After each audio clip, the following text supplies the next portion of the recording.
Mandobaravarana nisa tokantranonao tompo lasy tompo vavy amin'ity fandarina zany malaza ity. Ifantoko isika amin'ireo fanambarana samihafa izay fitsipahana ny firotsahako fidiana Andriamatoa Andry Rajoelina amin'ny fifidianana filoham-pirenena ho avy eo. Ifantoka ihany koa tsika amin'ny fanonganam-panjakana nataon'ny androm-panjakana ny ainga avy amin'ny ACC izany ary ny eo anivon'ny gouvernement ka naka izany farefana izany teny apelatana ny antenimiran-doolona izay voalaza ny lalam-pandrenana. Maro moa zany dia efa nanao fanambarana miaraka ireo kandida ary ho averintsika anatin'ity fandarana ity izany fanambarana miaraka nataon'ireo kandida misa 10 izany izay vakiana Andriamatoa Razafy Tsiandrofa Brunel kandida amintsika izao.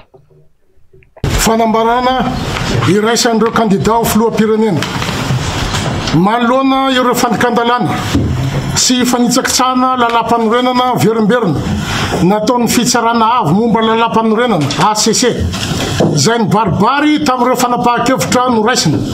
Fanapahan-kevitra laharana faha 12 tsipika ACC bara D3 tamin'ny 7 septambra 2024 mametra ireo listy ny kandida ho filoham-pirenena amin'ny fiodinana voalohany ny 7 novambra 2022.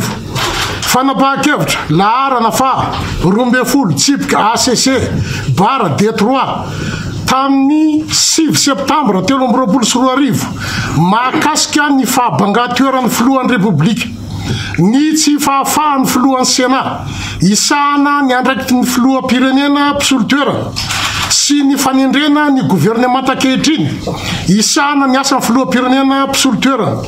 Fanapahan-kevitra izay mitanila sy miendrika firaisana tsokombakomba amin'ny fahefana mpanatanteraka, tafalatsaka tanteraka ao anatin'ny tsy fanarahan-dalàna ny firenena, tsy voaja ny fisaraha-pahefana ary tanindondoza ny demokrasia. Izahay kandida anaty listra ofisialy navoaka ny ACC ka nanao sonihetsy ambany dia milaza horen-tany horen-danitra fa tsara dalàna naneken'ny ACC ny atota taratasy ny kandida vazaha Rajoelina Andry Nirina ho ao anaty listra ofisialy ny kandida ho filoham-pirenena. Fanonganam-panjakana nataon'ny fitsarana avo momba lalam-panorenana na ny ACC. Tsara dalàna ny tantanan'ny gouvernement ankehitriny ny firenena ary miteraka savorovoro amin'ny vahoaka sy ireo androm-panjakana hafa. Noho izany tsy matoky intsony ny ACC izahay satria tsy afaka iantoka ny tsy fitanilana izy amin'ny famoahana ny valim-pifidianana sy ny ho fitsarana ara-drariny ireo disadisa mety hisy momba fifidianana ary tsy anatrika ny fanasana izay ho ataony amin'ny 15 septambra. Tsy ekena ny tondran'ny gouvernement ankehitriny ny firenena amin'izao endrika fanonganam-panjakana izao. Ny mpikambana ao anatin'ny gouvernement io raha teo efa mitanila hatramin'izay ary milaza kariary fa efa manohana kandida iray.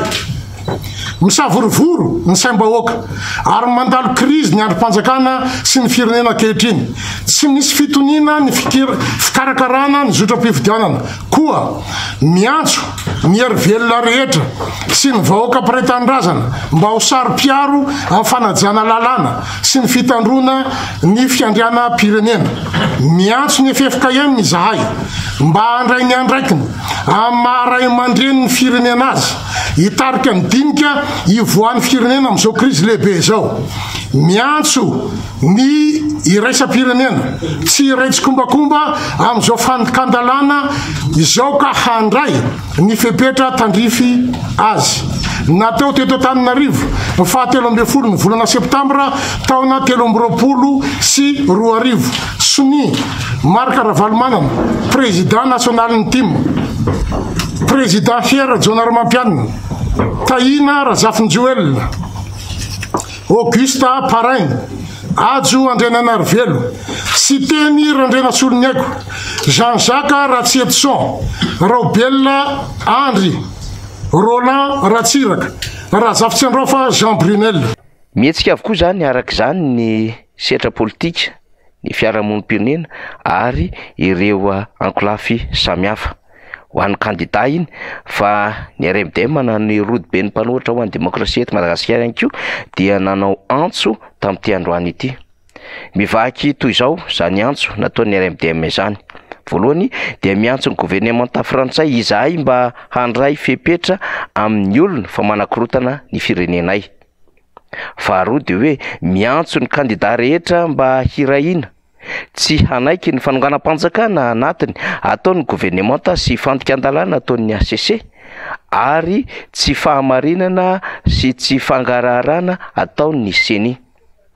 Fahatelo dia miantso ny mpiasam-panjakana rehetra mba tsy hitanila amin'ny hevitra politika amin'ny fanatanterahana ny asany, ny mpitsara, ny foloalinda ary ny administratera sivily.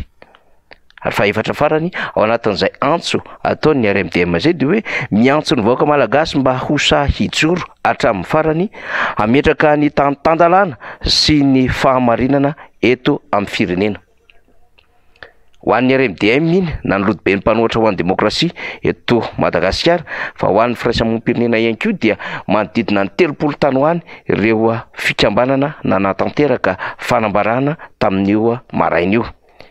Izy ireo izay nilaza ao anatin'ny teboka 5 tao anatin'ny fanambarana ny amin'ny hoe saripady ny fitandrona ny fiandrianam-pirenena sy ny tombontsoa ambonin'ny malagasy.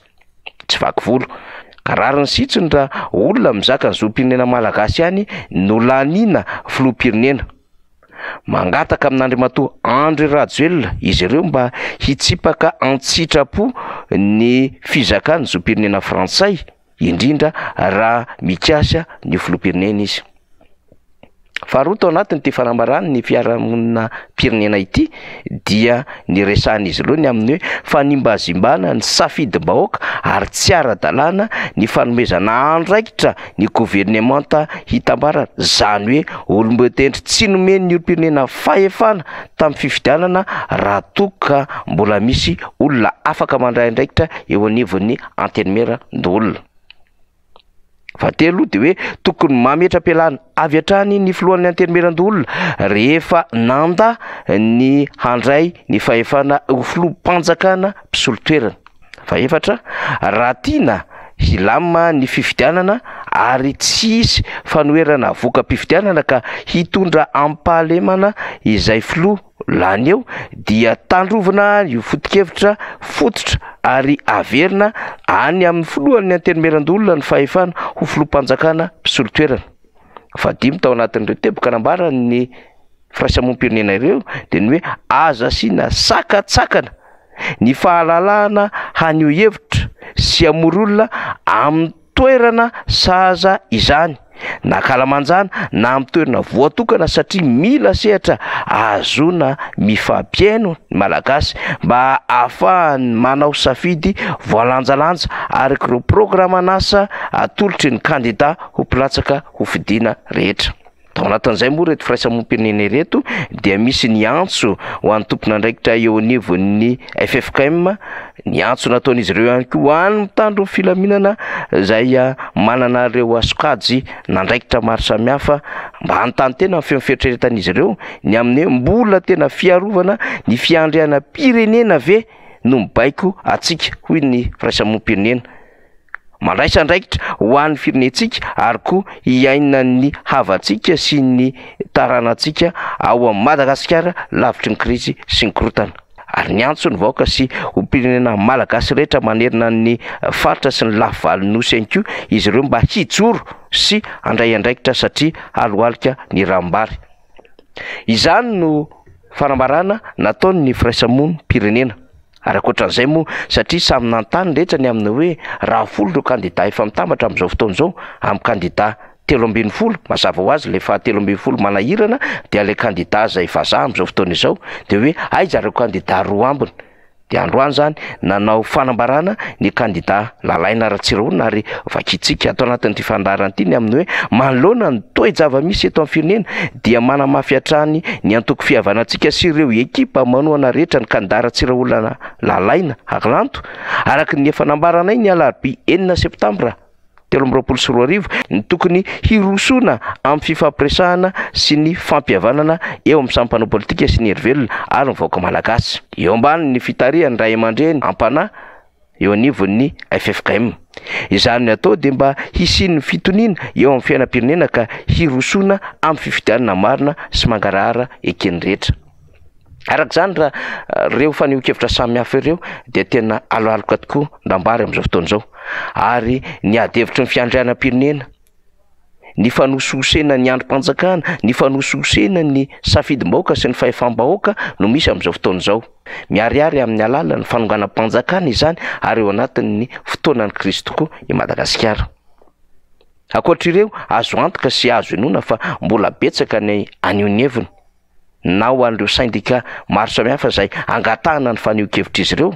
Efa nisy ihany ny CCS efa nambarantsika teo fa azo heverina zany amin'izao fotoana izao fa liana ny rehetra ny aheno ny feon'ny SMM syndika mitsara eto Madagasikara, liana ny rehetra amin'izao fotoana izao ny aheno ny feon'ny SSM ihany koa na ny firaisankina n'ireo syndika eto Madagasikara. Liana koa ny rehetra ny amin'ny hoe inona ny hevitry ny sinady na ireo syndika ny administrateur civil eto Madagasikara sy ny sisa sy ny sisa. Tsy mbola milamina arak'izany zao raharaham-pifidianana izao. Ary na inona fomba firesaky ny fitondram-panjakana ary na inona ihany koa na inona fivoriana hetsero ataon'ny fitandrona ny filaminana dia ny olana fototra araky ny tsy fanajana ny lalàna no misy eto Madagasikara ary mahatezitra sy mampitrotra ny rehetra ka anton'izao fanambarana misesisesy isan'andro izao. Na izany na izany dia ny fijoroan'ny vahoaka malagasy no zava-dehibe. Amaranantsika ny fandarana dia ity hira pitolomana nataon'ny MDRM ity mitsangana ry tanora. Zany zava-misy, zany malaza makasitraka tokola, makatelina tokovavy.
It's a